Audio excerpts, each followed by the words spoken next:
Welcome back on the Hockey North podcast. Here with me now, Quinnell Product, Prince George Spruce Kings forward, Carter Hesselgrave. Carter, you started your playoff series with a split here against the Langley Rivermen. Obviously, Saturday's effort, a much better result than Friday's. I guess just talk about your assessment of the first two games of the series. Yeah, I thought even our first game we were pretty solid. We got a lot of physicality going, and we got a lot of shots to net, but we couldn't find one. So tonight we came out hot. Kind of kept the momentum going from yesterday, and yeah, we got a little bit of puck luck and a couple goals, so it was good.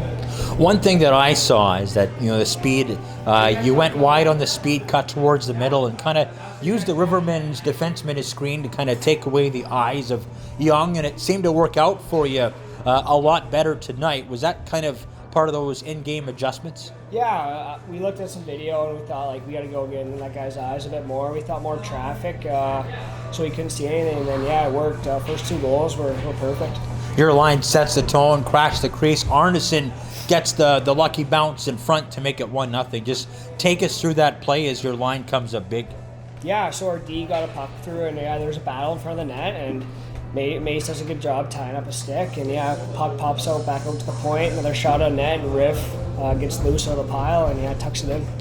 What's been the secret for your line all year long? I mean, you're having a career year in goals, assists, and points. Lowen's taken that next step. River Arneson's come on second half of the year. Just seems like whenever this team's needed a goal or some energy, you seem to be able to supply it no problem. Yeah, we play with speed, and we all know our role on our line. So Mace loves to get pucks in. We love to be physical.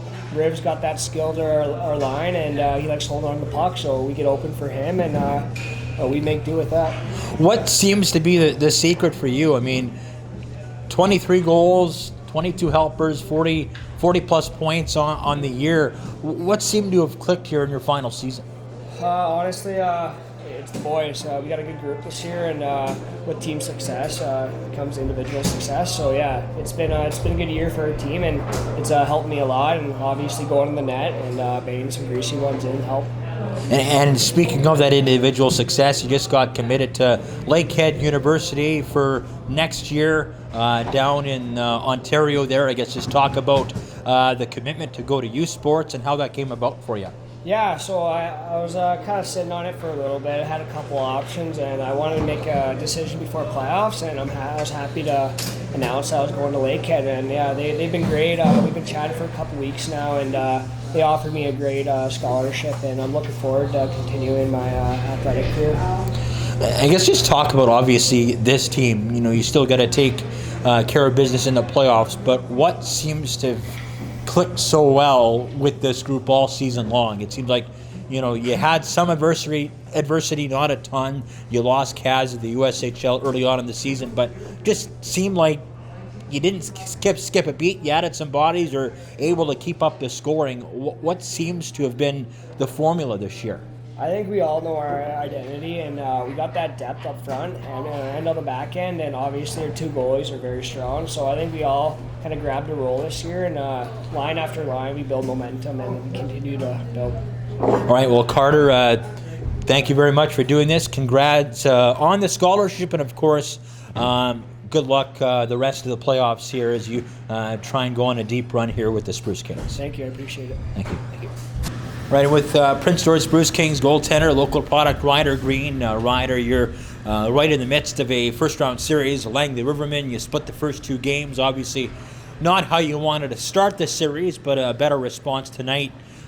Just talk about, I guess, your assessment of how the first two games have gone. Yeah, I would say yesterday, couldn't get one past the goalie, but once today, got the first one going, the water started flooding in. We got on the forecheck hard, started hitting guys more. Started giving them not too many opportunities in the slot.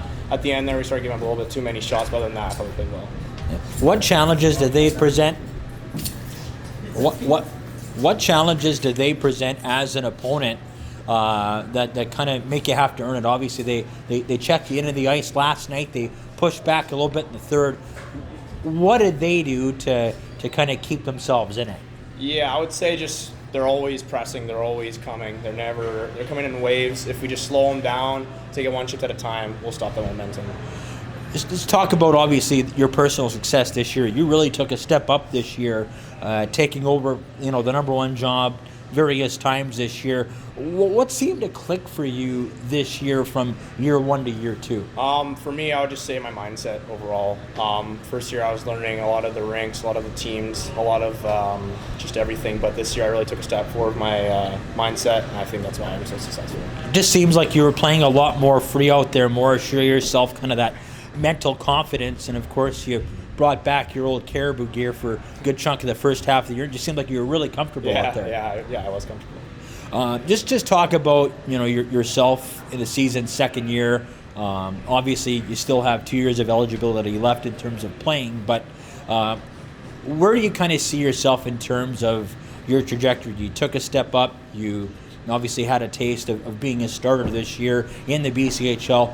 How do you kind of see your outlook without looking too far ahead? For me, I think right now just consistency overall. I think there's always something. You can always be a better goalie. You can always be faster. You can always be smarter. Just like that. What's the one thing you kind of took away from that rookie year that you applied and worked on the most in terms of your game? I'm just be grateful for every moment because it goes by pretty quick. Yeah.